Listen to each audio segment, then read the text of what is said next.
Bom, baseamos aqui naqueles mapas, né, que a gente já viu no passado.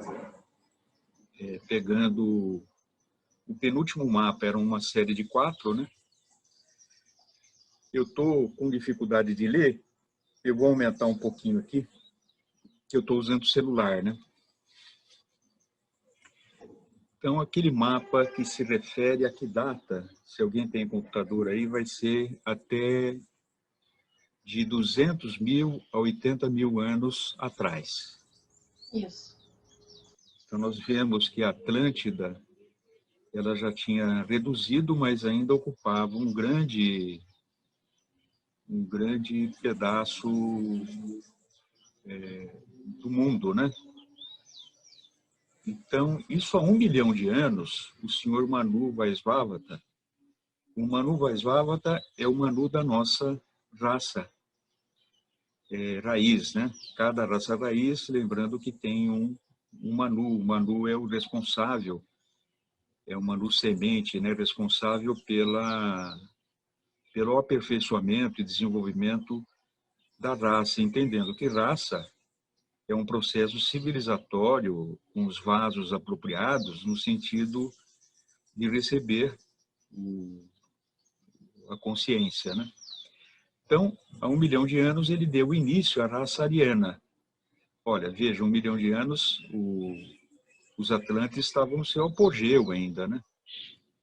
Mas o primeiro passo foi dado em torno de 100 mil anos, isolando os semitas originais, que era a quinta subraça atlanta, né, de Atlantes, nas montanhas ao norte de Ruta. Lembrando que Ruta é uma ilha ao norte daquele continente, né? O Bodhisattva, o futuro senhor Buda, né, fundou uma nova religião, distanciando essa subraça, né, que ela tinha uma tipologia, né, distanciando-os de outras tribos, no sentido de aperfeiçoá-la para fazer a trajetória seguinte, né?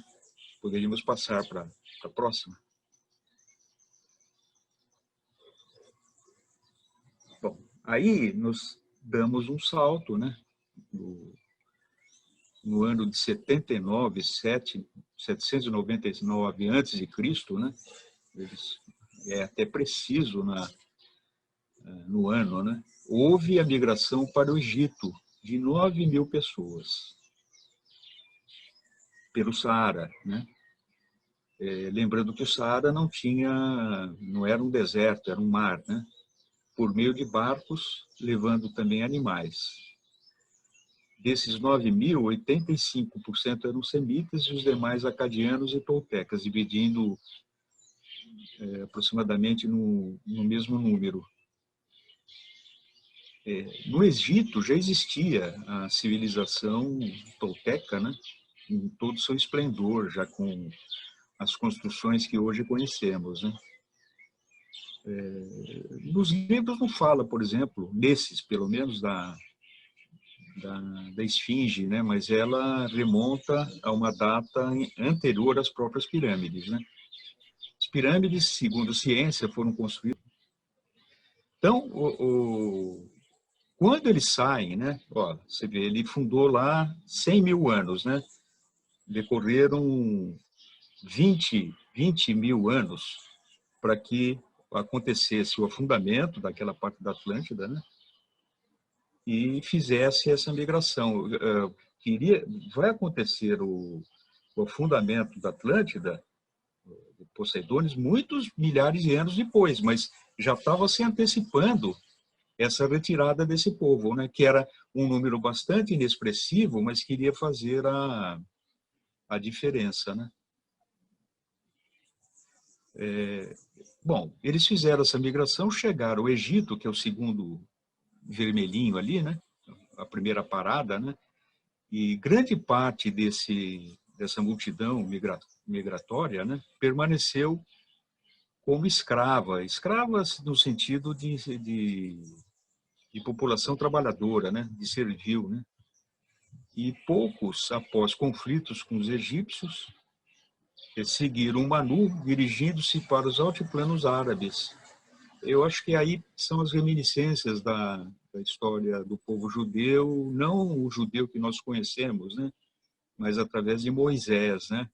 Então, o Manu poderia ter sido esse mestre que conduziu essa marcha, né? Então, se estabelece nos altiplanos árabes, permanecendo lá por 2000 anos, protegidos pelos desertos. E a grande parte permanece no Egito, né? Podemos avançar.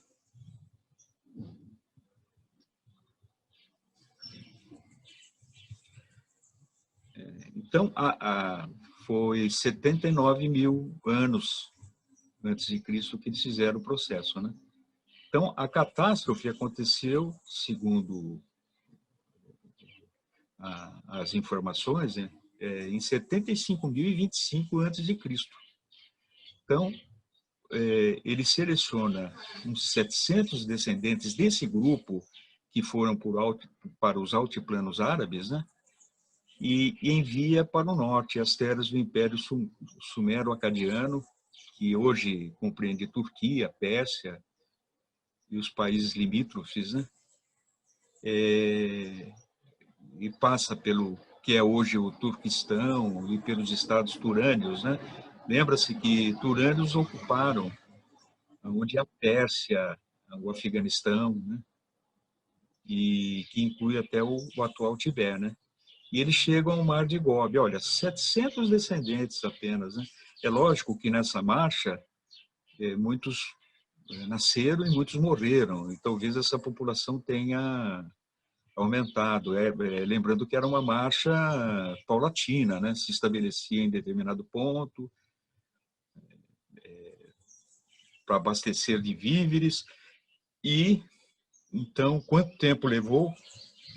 É difícil saber, né? Mas é um processo gradual, lento, né? Eles chegam ao Mar de Gobi. Gobi, que hoje é um deserto, na época era uma ilha, né? Era um mar, um grande mar. E tinha uma ilha, né? Chamada Ilha Branca, ou Shambhala, né? E permanecem protegidos das catástrofes e os abalos e chuvas incessantes que aconteceriam depois, né? Então, esses 700 foram selecionados pelo senhor Manu, aqueles que tinham determinadas características segundo o critério seletivo dele, né? Podemos passar. Ó, o deserto de Gobi, ele compreende toda essa região, né? Lá tem Beijing, só para se situar, né? Ele pega todo o oeste e noroeste da China, começando lá pelo Tibete, né? Então, podemos avançar.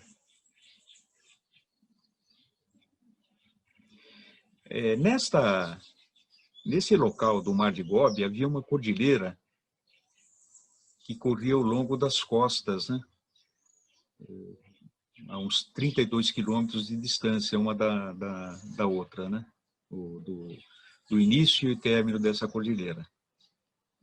E baixas colinas se estendiam dentro dessa cordilheira até a costa, com 4 vales separados entre si, que corriam para baixo até o mar, né? É dito que o senhor Manu fixou nesses vales algumas famílias escolhidas. Quando fala aqui o senhor Manu, olha, não se sabe quantas décadas, né, se levou para fazer essa travessia. Então fica a pergunta, mas o senhor Manu, quer dizer, saiu lá de Poseidones, fez a travessia. Isso levou milhares de anos, né? É que o Manu, ele, nesta época, ele estava presente, né, através de vidas sucessivas, não sei se pelo processo de reencarnação ou tuco, mas de qualquer forma, ele era o grande chefe, né, responsável pela semeadura da raça, né? Então, ele estava presente em corpo, né? Então, ele fixa nesses vales algumas famílias escolhidas. Ele separa, que já não eram mais 700, era um número bastante expressivo, né? E coloca e isola nesses vales, né? 4, vamos dizer assim, sub-raças, né? Em função das características genéticas, né? Separadas, e mais a original, que é aquela primeira, né? Então, viveram por milhares de anos nesses locais, multiplicando-se, e os turânios, né? Que era aquela raça sub-raça atlante, que eram belicosas, né? Sempre viveram as turas, né? Com os arianos, mas eles sempre, por serem nômades, né? Eles não se estabeleciam e eram derrotados, né? E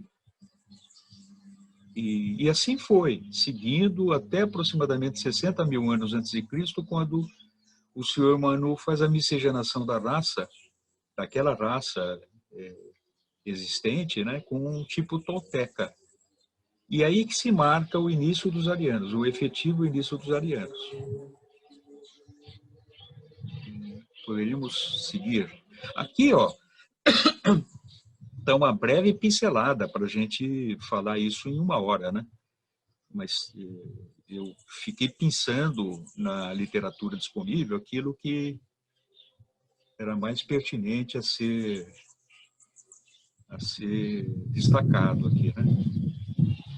Aí os descendentes do senhor Manu permaneceram na ilha, naquela Ilha Branca, né? Se dirigindo ao continente, onde deram início à construção da cidade, que seria a futura capital.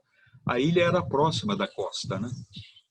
E aqueles vales que eram voltados para essa parte do mar, de 32 quilômetros, no meio eles construíram a denominada Cidade da Ponte, né? Então, essa cidade se estendia em leque ao longo dessa costa, elevando-se para as colinas a uns 32 quilômetros de distância, sendo as ruas largas que convergiam todas para a Ilha Branca. Toda a cidade foi planejada cuidadosamente, com 1000 anos de antecedência com relação à população que ali viveria. Aí se desenvolve uma grande civilização nesse local, né? Podemos passar para o próximo slide. Segundo relatos, essa cidade tem a ilha, né? Disposta numa cruz, como um olho, né? No ponto focal dessa cruz é o templo central. E a rota da procissão era feita através de uma ponte, daí o nome, né? A cidade da ponte, né? Que fazia a conexão da ilha com a cidade, né? E nesse desenho, nesse esquema, apresenta as colinas com os agrupamentos das raças, né? Que viviam isoladas, mas interagiam, não consanguinamente, mas interagiam com a Ilha Branca, né? Então, foi isolado o Vale dos Teitões, Vale dos Iranianos, Vale dos Árabes e Vale dos Celtas, né? Que são as 4 sub-raças subsequentes que viriam, no seu devido tempo, serem enviadas de volta para o Ocidente. É lógico que existia já um povo na Índia, né? A Índia ela se localiza ao sul, assim como nós vimos que os turânios estavam na China, né? Daí o confronto com eles, porque esses arianos seriam os invasores, né? Mas talvez a gente compreenda o que significa a civilização Brahmani, né? Os Brahmanes eram descritos como homens letrados, né? Que invadiram o norte da Índia, né? E essa referência me parece que é estabelecida com esta colocação oculta, né? Bom, os descendentes do Sr. Manu permaneceram na ilha e depois se dirigiram ao continente, onde deram início à construção. Isso eu já falei, né? Podemos passar. Aqui, apenas para colorir um pouco, né, foram usadas pedras maiores de Karnak, 49 metros de comprimento. Eles descrevem como foi talhada e transportada, né? Transportando sobre louros com a ajuda de máquinas e tecnologia oculta, né? Essa tecnologia oculta para nós, né? Mas eles deviam ter alguma técnica, assim como os Atlantes, né, de neutralizar o campo gravitacional e fazer o transporte, né? Mesmo porque outros templos e edifícios antigos têm o deslocamento de pedras que nem eram oriundas da própria região da construção, né? E que é uma incógnita até hoje, né? Como poderia se fazer o transporte disso, a lapidação, enfim, o corte, com ferramentas que hoje, por exemplo, não existem disponíveis, né? Então, que tipo de tecnologia é essa? Pelo menos não é dado a saber ainda, né? Os edifícios tinham as proporções egípcias, porém eram de aparência mais leve, cujas cúpulas volumosas na base e rematadas em uma ponta.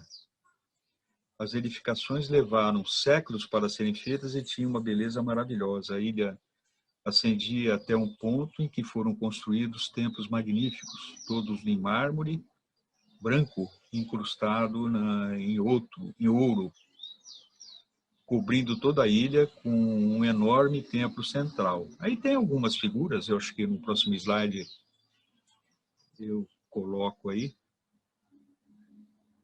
um pouco poética, né? Mas dá para imaginar como seria esse grande templo posicionado no centro da Ilha Branca, né? Visualizado do continente, né? Lógico que isso é uma imagem etérica, né? Nas nuvens, que talvez seja representado hoje, né? Porque a contraparte astral, os sutis, né, dessa cidade encontram-se no plano elevado, né? A cúpula ficava sobre a grande sala, onde permaneciam os 4 Kumaras, que são senhores de Vênus, né? Em ocasiões especiais, que até hoje se verifica no Festival de Vesak, né? As ruas dispostas com 4 raios convergiam para o templo central, de forma que a cidade parecia um grande olho do simbolismo maçônico, traçado de modo que as curvas se tornavam cilíndricas e as linhas da cidade sobre o continente formavam a íris, que dá para perceber pela figura anterior, né, que está exposta também aí. Bonito, né? Podia passar. Algum comentário? Bom, aí se estabelece a primeira subraça ariana, que tem início com aqueles 700 que fizeram a migração, né? Ainda não são os 4 isolados nos vales, né? Então, ela teria surgido há 60 mil anos. A estirpe fundamental da raça raiz original é chamada de a primeira raça, que no caso aqui é conhecido como subraça hindu ou hindu-ariana. Quer dizer, a população era letrada, como eu havia dito, né? Todos sabiam ler e escrever, e já é uma característica do desenvolvimento mental, né? Mesmo na astrologia, quem rege o pensamento é Mercúrio, né? E o Mercúrio é aquele que capacita com a habilidade da fala e da escrita, ou seja, da comunicação, né? Então, a raça ariana, ela é uma raça mercuriana, né? Então, como tal, a característica principal seria o desenvolvimento do intelecto, né? Mas o intelecto nós vamos ver que a mente ela é dual, né? Quer dizer, nós estudamos isso na teosofia, né? E aqui é a mente cognitiva mesmo, né? É o que caracteriza a raça ariana, sendo que a raça anterior foi emocional, né?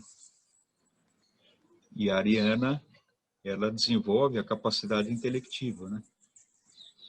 Então, a população sabia ler e escrever e tinha o caráter do serviço em devoção ao Senhor Manu, um sentimento de fraternidade, igualdade e cortesia mútua, preservando o mérito pessoal, não nutrindo disputas, mas o sentimento de irmandade não se estendia além da raça ariana. Ou seja, eles, desde o início, até para preservar o interesse do Manu em desenvolver as características apropriadas, elas tinham que permanecer incólumes à mistura com as demais raças existentes, né? Esse sentido de identidade não representava hostilidade para com os estrangeiros. Eles não eram cruéis com os opressores, né? Assim como as nações conquistadas, né? Mas eram severos, duros, no estrito cumprimento do que eles achavam como dever, né? Os 4 Kumaras eram considerados deuses e o povo, evidentemente, sentia sua presença tão próxima à natureza que eram sensitivos e psíquicos. Então, era um legado que eles traziam ainda dos Atlantes, né? Então, era uma mistura entre intelecto e percepção extrasensorial. O planeta Vênus também era objeto de culto, mesmo porque os Kumaras vieram de Vênus, né? Então, a representação simbólica de Vênus, que é o primeiro a aparecer, né? É simbólica, né? É simbólica e verdadeira, né? Podemos passar.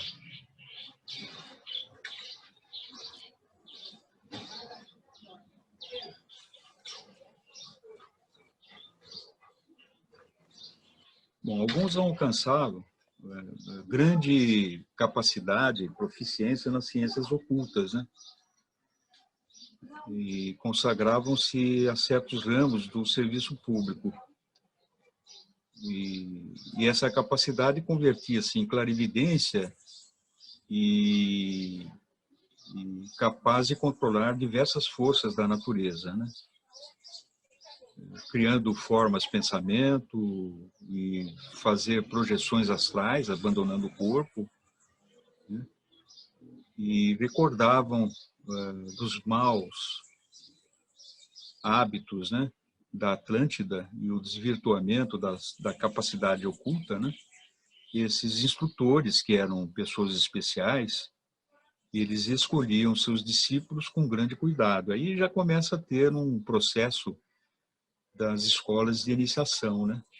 Onde o discípulo ele tinha a responsabilidade de não fazer com que o seu mestre também caísse em função da sua queda, né? Esses clarividentes conseguiam qualquer notícia que que o Manu requeresse, né? De qualquer parte do império.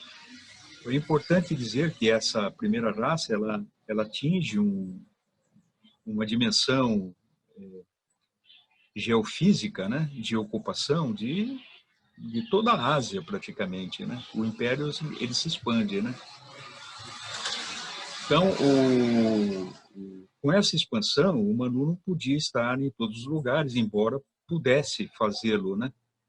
Mas, até para fomentar o desenvolvimento das capacidades dos seus integrantes, esses clarividentes eram os mensageiros, né?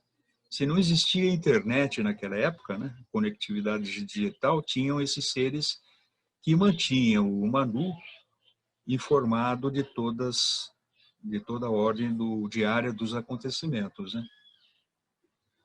Então, é dito que, ocasionalmente, se o Manu não pudesse transmitir suas instruções a um de seus remotos governantes, permitia que um dos estudantes treinados abandonasse seu corpo físico, viajasse astralmente até o governante, se materializasse ao chegar e se entregasse a mensagem ao destinatário. Desse modo, o senhor Manu permanecia no governo de todo o império. Imagine hoje, né? Hoje nós atingimos, de certa forma, o mesmo nível de interatividade, na medida que você tem hologramas, né? Onde a própria pessoa pode, entre aspas, se materializar no outro canto e interagir, né? Como nós estamos fazendo agora, né? Nós não somos hologramas, mas a informação chega a qualquer rincão do planeta, né? Alguém quer fazer comentário?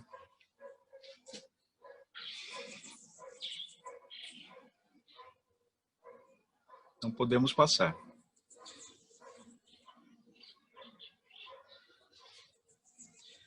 Por volta de 40 mil anos, o Império começou a se declinar. As ilhas e as províncias exteriores alcançavam independência. O senhor Manu ainda se encarnava ocasionalmente, mas em geral dirigia desde os planos superiores.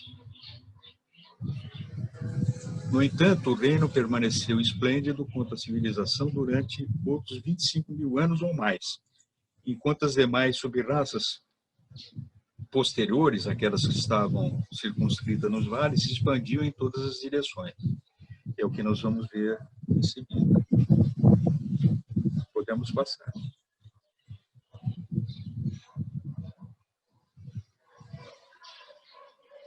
Bom, nessa época de 40 mil anos, o senhor Manu selecionou do grupo de servidores que se desenvolveram na grande civilização ariana e fez com que se dirigisse para o oeste, em direção ao deserto, a Mesopotâmia e a Arábia, né, para fundar a nova colônia e se miscigenar com a população local para estabelecer os valores do senhor Manu. Essa população local era aquele contingente que ficou lá, que permaneceu lá. E o senhor Manu deu uma orientação para que eles não se miscigenassem com outras raças, lá nos altiplanos arábicos, né? E esses que estão retornando era para se miscigenar com esses que ficaram, né? Então, nessa migração, foram levados uns 150 mil homens. Então, nós estamos falando que a primeira foi a indo-ariana, essa é o início da segunda subraça, que é a árabe, né? Então, nessa migração foram levados 150 mil indivíduos em idade de lutar, quer dizer, não foram, no início, juntado mulheres e crianças. Isso foi um processo gradual. Eles iam, ocupavam, e as mulheres e crianças os acompanhavam posteriormente. Estabeleceram num grande vale desolado, mas que o transformaram com irrigação e cultivo da terra prosperando, né? Isso quando chegam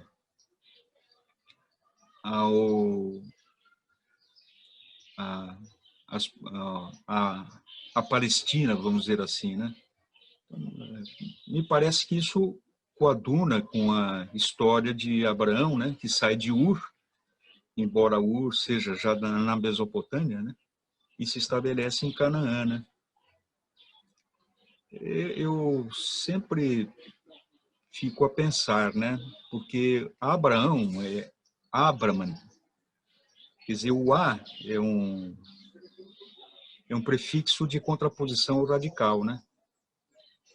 Então, se a primeira raça foram os Brahmanes, né? E a segunda é aquela que se contrapôs ao Brahmane, se contrapôs no sentido de não permanecer no local, né? Então, eram os Abrahmanes, né? Agora, isso é conjectura minha, né? Me parece que faz sentido, né? Bom, o Egito, né, o Império Atlante, continuou, naturalmente, né? E havia alcançado um estado elevado de civilização, né? Com templos imensos e uma elaborada doutrina religiosa, né? Sendo que nessa época de 40 mil anos, é interessante frisar, né, que parece que o foco dos mestres ficou direcionado lá à raça ariana, o surgimento da raça ariana, né? E não foi. Os outros também estavam devidamente amparados, né? Então, é dito que o senhor Mara Guru, que venceu Siddhartha, né, havia reencarnado como Tote, né, formando essa nova religião, né, da doutrina da luz, né? Eu sou a luz, né? Essa luz sou eu. Tote é uma deidade egípcia, né? É aquela figura que tem a cara de Ibis, né? Mas aí um faraó posterior, porque o processo da interferência dos mestres é essa, né? Para restabelecer o trilho, né? Quando a coisa começa a desvirtuar, né? Mas depois que restabelece, ele deixa, né? Até para ver o que porque as pessoas aprendem, todos nós aprendemos pelos erros sucessivos, né?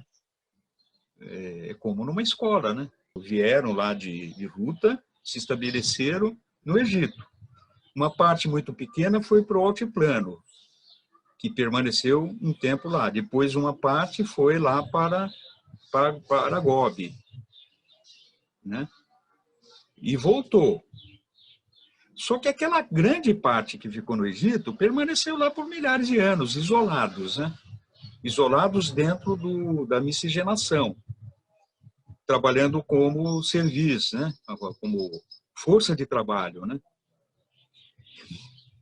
E o faraó impôs lá aos menos aquinhoados, né, um tributo excessivo. Parece que a história se repete, né? Quem paga mais impostos são os menos aquinhoados, né? E eles tinham que trabalhar mais do que já faziam, né? E aí houve uma revolta. E eles se retiram do Egito indo para a Palestina, né? Esse grupo que é conhecido hoje como judeu. E lá na Palestina eles se mantiveram isolados, né? Isolados daqueles que voltaram do Oriente, né? Porque eles estavam cumprindo a determinação do Manu, que outrora, milhares de anos, tinha determinado que eles não deveriam se miscigenar, né? Ok? Poderia voltar uma transparência anterior, por favor?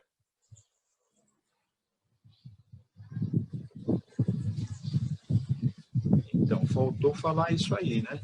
Uma anterior.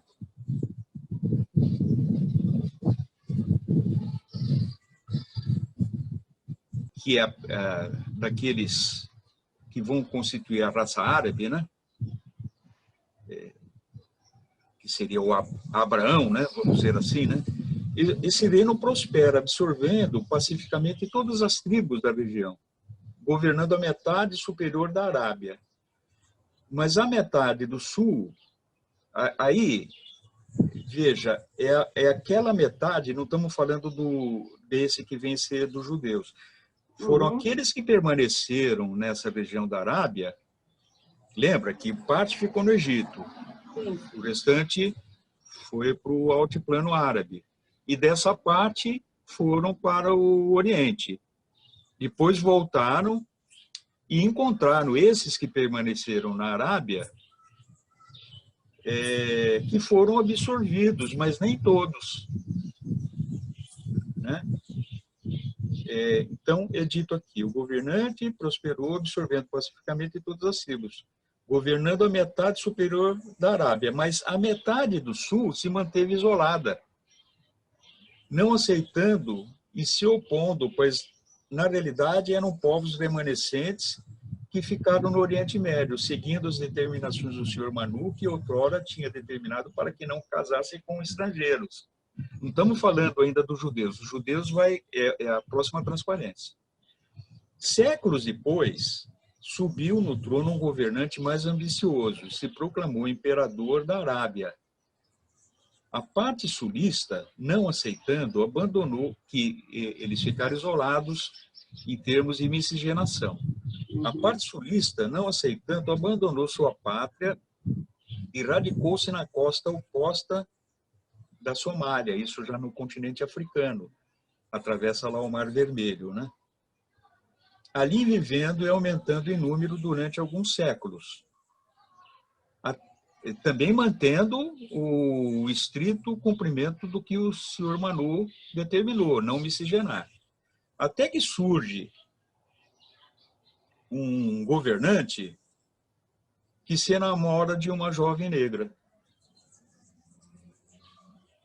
E encontrando oposição ao seu grupo, né? Falando que ele não podia fazer isso.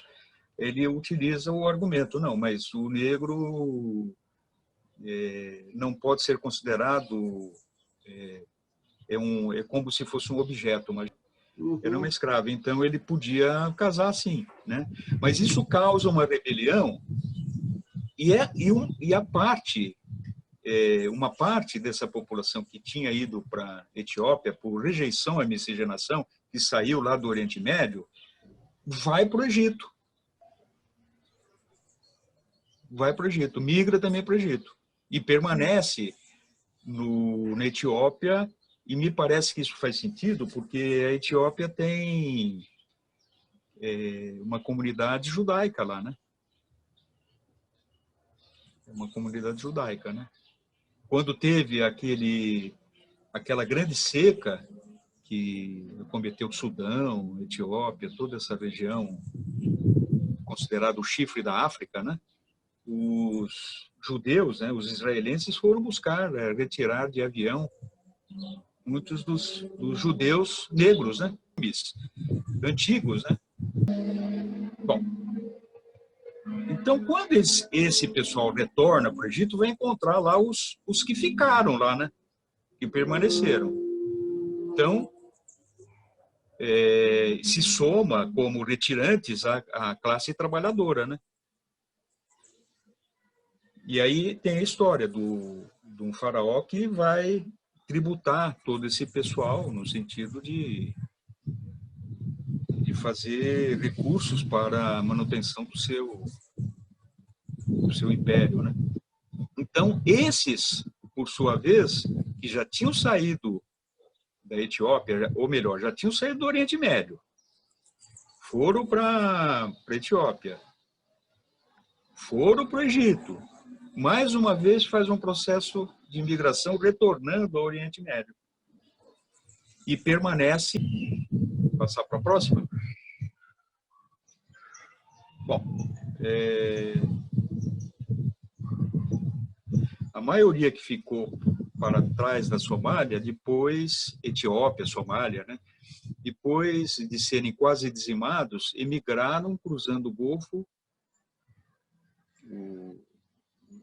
o Golfo o Mar Vermelho, né? De regresso à Arábia, e foram esses foram absorvidos pela população, né? Pelos árabes, né? A segunda subraça cresceu e aumentou durante milhares de anos. Estendeu-se seu domínio sobre quase toda a África, exceto a parte em poder do Egito. Depois invadiu o Egito e por breve lapso governou como reis íxios. Porém, seus dias florescentes foram quando governaram a grande ilha da Argélia, sul da costa ocidental da África, Madagascar, incluindo a Caldeia, e a Pérsia. É a expansão árabe, né? Que se dá conta depois de Maomé, mas isso teria acontecido muito antes, né? Que neste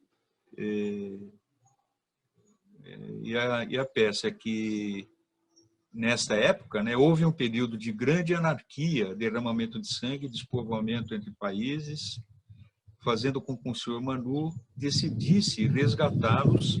Quer dizer, o que é dito aqui, que eles vão para a Pérsia, né, entram, nunca passa do Afeganistão, assim como Alexandre o Grande, né, que de grande só tinha a capacidade bélica, né? Ele chega até o Afeganistão, não consegue adentrar a Índia, né? Então, esses árabes, né, que não são os árabes pós-Maomé, né? E Maomé foi 612, quando ele tem, acho que, a revelação do Alcorão, né? 612 depois de Cristo. Aqui estamos falando de muito tempo antes. Eles também não conseguem chegar até lá.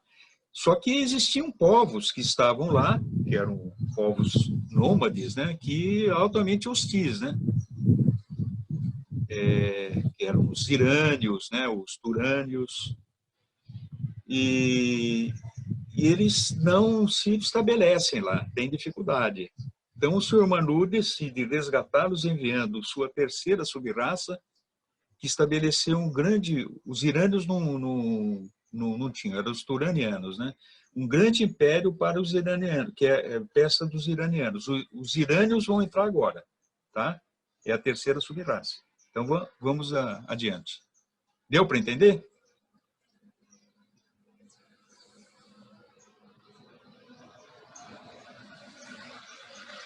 Então, ela surge em 30 mil anos antes de Cristo.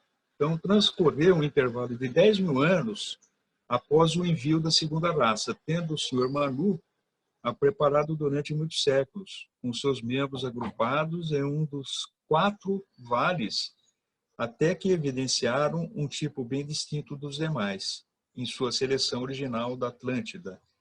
O senhor Manu havia incluído uma pequena porção de acadianos.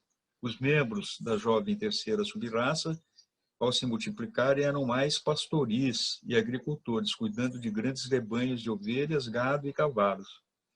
Se multiplicaram por cerca de 2 mil anos, constituindo um grande exército, o qual foi enviado a seu tempo à Pérsia e à Mesopotâmia, para reestruturar a ordem e proteger os povos locais, estabelecendo na região, sem contudo submeter as tribos belicosas refugiadas nas montanhas. Então, nas montanhas eram os turânios, né? Eram um povo asiático lá, que eram nômades, né? Podemos passar. Ainda a raça iraniana, né? Os irânios. Chegaram ao deserto do sul até as montanhas curdas. A Curda fica ao norte do Iraque e leste da Turquia hoje, né? Ao norte, consolidando o império, povoando e dominando toda a Ásia Ocidental, desde o Mediterrâneo até Pamir, que é até o Tajiquistão, que pertence à Rússia, né? E desde o Golfo Pérsico até o Mar Aral, o Cazaquistão. Hoje não é mais Rússia, são países próprios, né? É na União Soviética. Mantendo-se por 28 mil anos, durou até aproximadamente o ano de 2200 a.C. Pérsia e Mesopotâmia tiveram governantes separados e alternavam-se na função de domínio. E depois houve a divisão em estados menores, mas sempre tiveram dificuldades constantes com os nômades mongóis, né? E os montanheses do Kurdistão. Por um grande período, governaram a maior parte da Ásia Menor e se estabeleceram transitoriamente em países mediterrâneos como Chipre, Rhodes e Creta, que eram dominados pelos atlantes. Enfim, essa raça, né, essa subraça, ela se estabelece como uma passagem para assegurar a passagem das próximas raças que virão, né? Porque era uma região perigosa para se transitar. E é até hoje, né? Se existe uma das partes perigosas do mundo, continua sendo o Iraque, o Irã ou o Afeganistão, né? Bom, eles se transformaram, né, os iranianos, né, em mercadores, comerciantes, manufatureiros. Os parsis persas, né, embora miscigenados, mesclados, né, tem ainda muito sangue deles, embora mesclados com sangue árabe, curdos e afegães, né? Você vê que mesmo entre os arianos não tem essa coisa de raça pura. Eles vão se miscigenando, né, com outros, né? Então, no ano de 29.700, um Maraguru, que foi o primeiro Zaratustra, fundou a religião do fogo, que é o Senhor Buda, né? Manifestando pelo corpo do discípulo. Enfim, vamos... É o culto da estrela. Vamos passar, né, para outra. Eu acho que isso tem um material para vocês lerem aí, né? Eu acho que não é... É importante, mas não é o fundamental para o momento, né? Podemos passar para outra? Uhum. Também pode. Então, vamos lá. Só para caracterizar a tipologia da raça, né? Essa foto foi tirada no final de 84, quando da guerra do Afeganistão pela ocupação russa, né? Essa é uma órfã que foi fotografada por um jornalista americano e você vê os traços que ela tem, né?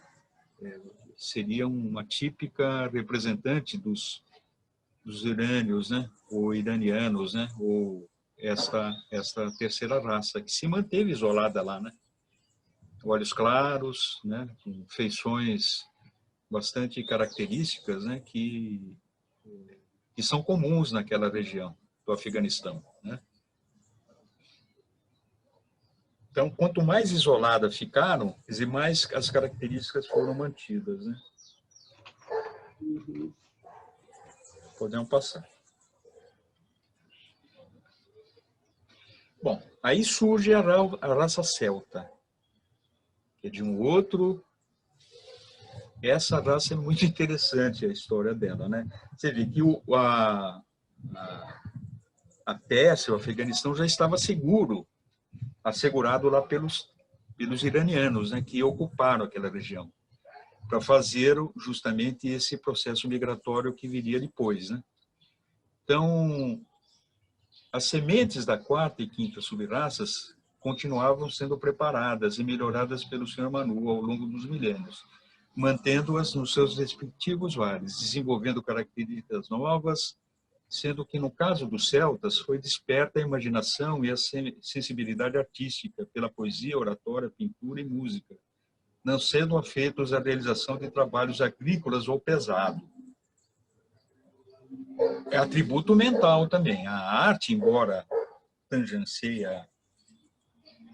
o lado búdico, né? Mas ainda é elaboração mental, porque tem forma, né?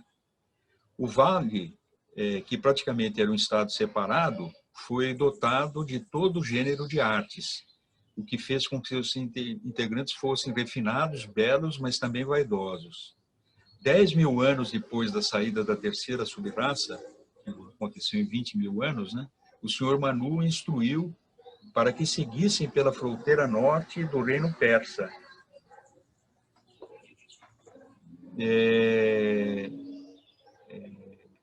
E que dominasse a região onde agora estão as montanhas do Cáucaso. que então eram ocupadas por tribos selvagens e predadoras. Os persas deram passagem, alimento e proteção àqueles não muito afeitos às lidas da batalha, né? Era uma multidão de indivíduos. Podemos passar. Aumentaram em grande número e submeteram tribos de forma que a Geórgia é um país que pertencia à União Soviética, que fica a oeste do Mar Negro, né? Estavam sob o domínio. Em 2000 anos ocuparam a Armênia, o Kurdistão, a Frígia. A Frígia é a parte do Oriente Médio, vamos dizer assim, a Ásia, né? Que é a Turquia hoje. E dominaram quase toda a Ásia Menor, assim como o Cáucaso, florescendo em uma poderosa nação. Então, como a nação era desagregada, tornando-se impossível a livre comunicação entre os diferentes pontos, formaram mais uma federação de tribos que um império. Depois começaram a colonizar a costa mediterrânea, em 10.000 anos antes de Cristo, indo sempre para o oeste, chegando à Europa em ondas relativamente pequenas, mas deixando para muitos dos membros para que continuasse a obra expansiva, os quais se miscigenaram com outras raças. A primeira leva que cruzou a Europa, desde a Ásia Central, era constituída pelos antigos gregos, os pelasgos. Podemos pular. Essa raça céltica, aí é conjectura minha também, eles tinham verdadeira obstinação pelo oeste.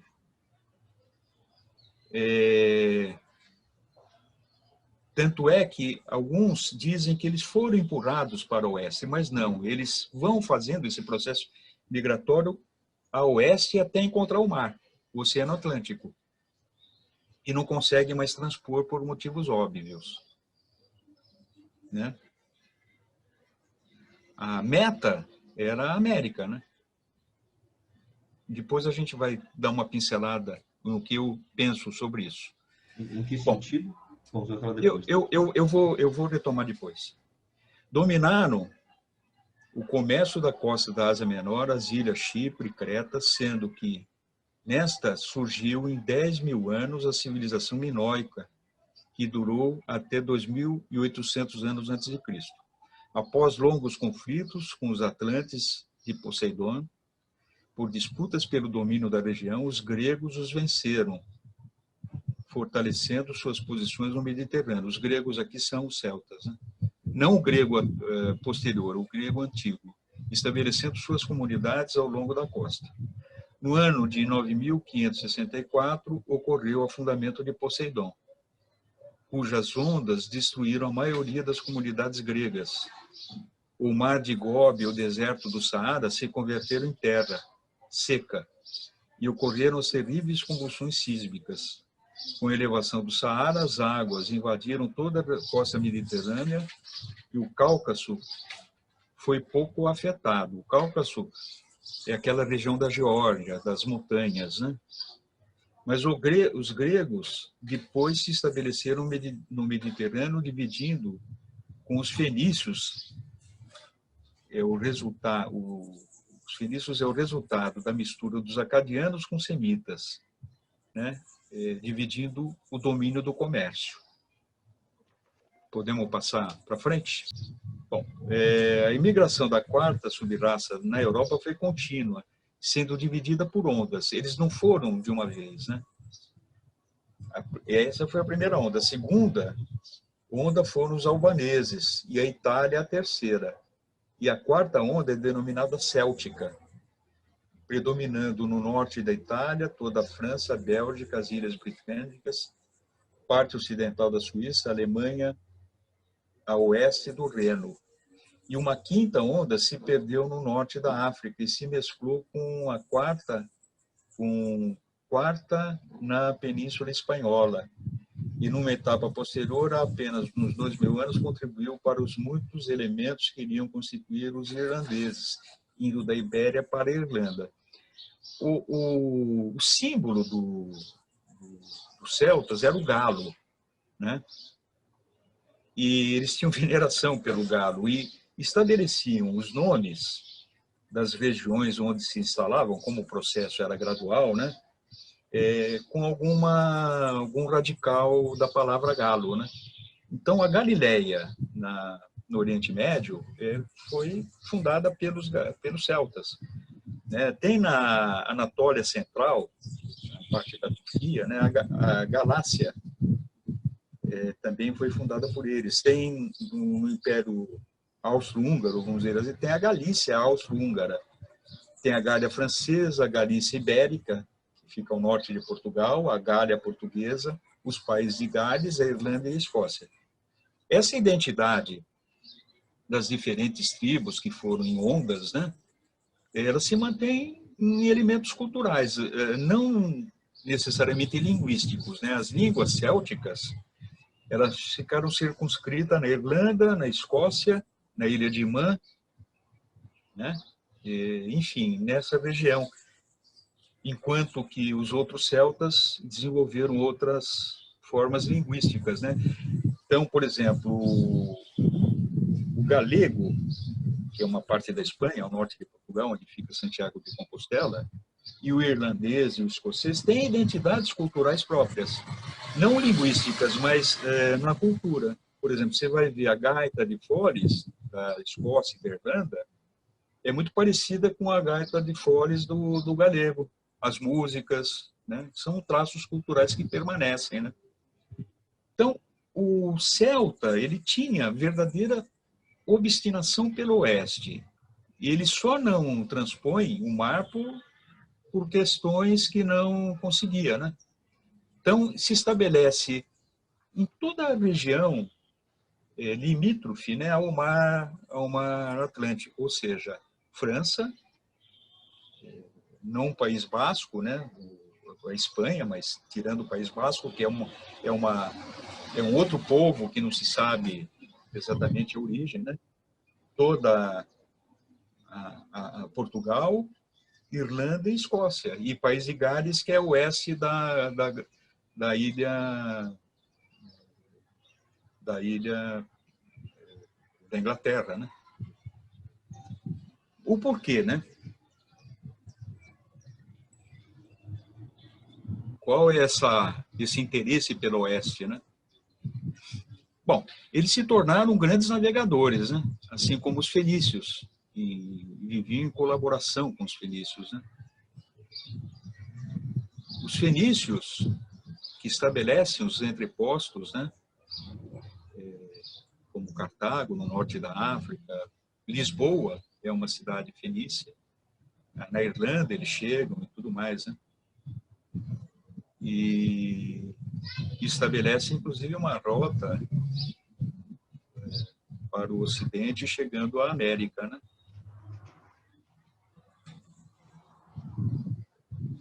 E aí surge a quinta subraça ariana, teutônica, né? Isso há 20 mil anos. Então, simultaneamente aos celtas, a quinta subraça foi sendo preparada, estando separada em um vale distinto, né? E distante da cidade da Ponte, no norte do Mar de Gobi. Dentro dela, o senhor Manu introduziu alguns membros iranianos e semitas. Você vê, olha, os próprios teutônicos que se consideram, né, depois foram considerados da raça pura, né, tinha semitas e iranianos, né, altos e loiros encarnando nela, né. Assim, a subraça era forte e vigorosa, muito maior que a anterior, incluindo o caráter, sendo obstinados e perseverantes, objetivos diretos, cuidando mais do concreto do que do poético. Tanto os teutônicos como os celtas saíram na mesma época, atravessando a Pérsia, mas com destinos diferentes, deslocando pelas costas do Mar Cáspio, estabelecendo no Daguestão, a Rússia, né, o norte do o Mar Cáspio, né, Rússia, crescendo durante milhares de anos e se estenderam ao longo da Cordilheira Caucasiana. A Grande Marcha se deu 1000 anos depois da catástrofe do afundamento da Atlântida, de Poseidones, né, dirigindo-se para o noroeste, onde fica a Cracóvia, né, a Polônia, permanecendo ali por séculos. Vamos passar. Saindo da Cracóvia, em ondas migratórias, sendo que a primeira foi a eslava, indo uma parte para o leste e para o norte, originando-se os russos modernos, e a outra parte se dirigiu para o sul, constituindo os croatas, sérvios e bósnios. A segunda onda foi a letã, dando origem aos lituanos e prussianos. A terceira foi a germânica, teutões, e se expandiram pelo sul da Alemanha, e marcharam para o norte e se converteram nos godos e escandinavos. Os godos, visigodos, depois vão invadir a Península Ibérica também, né? Deixando sua marca junto com os celtas. E aí a história já é mais conhecida, né? Sendo pautada pelo domínio dos valores relacionados ao desenvolvimento mental, da inteligência e da capacidade de realização concreta das coisas. Bom, não vou mais me alongar, mas o objetivo dessas raças, né? A ariana, ela sempre vai estabelecer uma correlação com um determinado corpo, né? E a raça ariana, e vamos continuar por mais 2 sub-raças sucessivas, ela continuará privilegiando o mental, né? Só que o mental, o apogeu do mental, se deu com a teutônica, razão pela qual a grande concentração dos prêmios nobres, né, que privilegia a elaboração mental, estão concentradas nas regiões ocupadas pelos teutônicos, né, que é a Alemanha, a Inglaterra, né, a Rússia e Estados Unidos, né?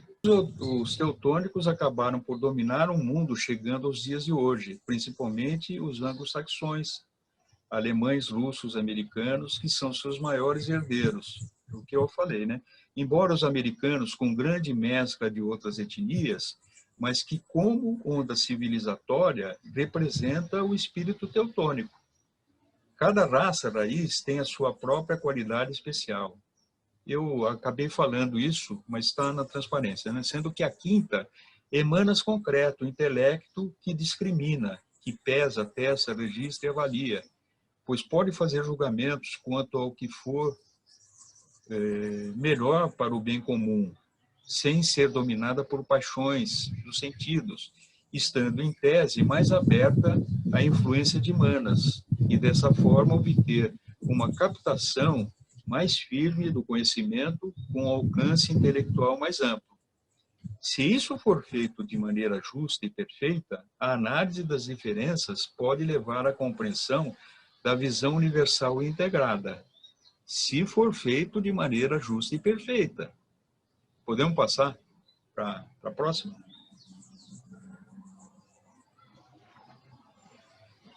Então foi oferecida a raça, entendendo por uma onda civilizatória, grande oportunidade que agora é colocada em xeque. Essas últimas 2 transparências é eu que escrevi, né? O meu pensamento, não significa que seja a verdade, né? Da raça civilizatória, a grande oportunidade que agora é colocada em xeque. Pois se o uso da mente, por um lado, não favorece questões relacionadas às paixões emocionais, que é cama, por outro, pode gerar a vaidade e a soberba, em acreditar que está em condição de superioridade sobre outras raças, como já constatamos por diferentes fatos da história nos últimos séculos. Assim, vive-se essa dicotomia, pois a intolerância racial continua a prevalecer nos dias atuais. Se a quinta raça não vier a aproveitar a oportunidade dourada, seguramente fracassará. E aí outra nação será escolhida para assumir o cetro do processo evolutivo, devendo ser impulsionada rapidamente para adiante até o nível necessário, segundo as determinações do Sr. Manu, pois o destino é certo e conhecido, e não existe diversidade que possa desviar a humanidade de seu nobre destino. E aqui eu fecho um pensamento meu em forma de poesia. A mente imensurável da permanência. Então, a mente, que é essa mente dual, né? Impassível, que a tudo analisa, critica, cristaliza, fragmenta, condiciona-se embotada e limitada. É a mente dessa quinta raça, né? Pelo seu método, apura e censura, pesa, mede, testa e intenta. Pensa que seu conhecer a tudo cura, com títulos e honras, arroga-se sensível. Julga-se pura, mas se narcisa. Mesmo quando divisa a tormenta, soberba atua. Não se inclina, inadmite. Vive centrada, capturada, arraigada, junto às hostes das paixões. A mente mente, pois se deixou puramente de ser mente pura. A mente mente, pois se permitiu simplesmente de ser mente simples. A mente mente, pois cedeu plenamente ao negar a mente plena. Após muitas eras, em tropeços e errantes desacertos, descobre-se por fim ser mera quimera. Ainda não chegamos lá, hein? Eu penso. Advém o confronto, pelas sombras da agrura, vive implacáveis sofrimentos, pesares, desalentos, imensa dor que depura. Estamos nessa fase. Mas a fase seguinte, dilacerada, malfadada, descrente, finalmente encontra alento, ao inclinar-se humildemente ante o íntimo chamamento da mente universal. Aí, inexiste o local. Não há mais passado nem futuro. Não há claro ou escuro, somente o eterno agora, atemporal. Limitadamente, nada pode querer ou expressar. A compreensão é reservada só ao poder do amar. Assim, limitadamente se transforma. Adentra o mundo sem forma. Intua livre em harmonia, odes em vibração e sintonia com a plenitude do amor. Portanto, caminhamos e sigamos em frente, sem olhar nas diferenças que geram desavenças, sem jamais esquecer que, mesmo imperfeitos em mente, de fato somos em nossa essência, a mente imensurável da permanência. Amém.